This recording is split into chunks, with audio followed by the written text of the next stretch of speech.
Over the last 3 years, George St-Pierre and Anderson Silva have been the kings of UFC pay-per-view. GSP has done no less than 600,000 buys for any of his bouts over the time span, and Silva's loss to Weidman in December did the UFC's biggest number since 2010. However, with both fighters out of action for an indefinite period of time, who will fill the void?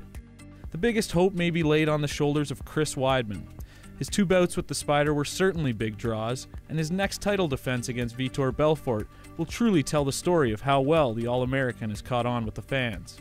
Jon Jones has been a dependable pay-per-view draw, but decimating the big names at 205 pounds has left his buy rates dwindling over the past 2 years. Despite the disinterest in his first bout with the Swede, after the war they put on, the rematch would certainly put the pound-for-pound number 1 back over the 500,000 buy mark.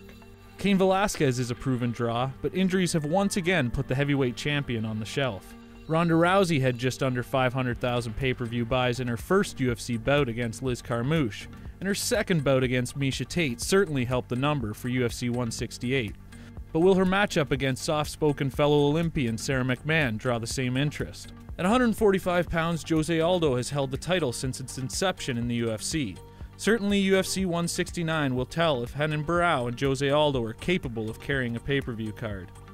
The return of BJ Penn to the UFC could certainly bolster some numbers, but after the way Penn's last run in the UFC went, he may have some fans to win back.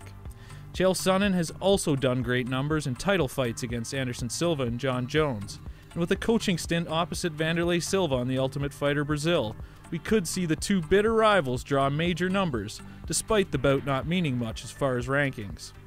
When the UFC has lost pay-per-view draws in the past, others have stepped up to carry the torch. With so many stars being developed on free network television cards, 2014 should see other stars step into the limelight.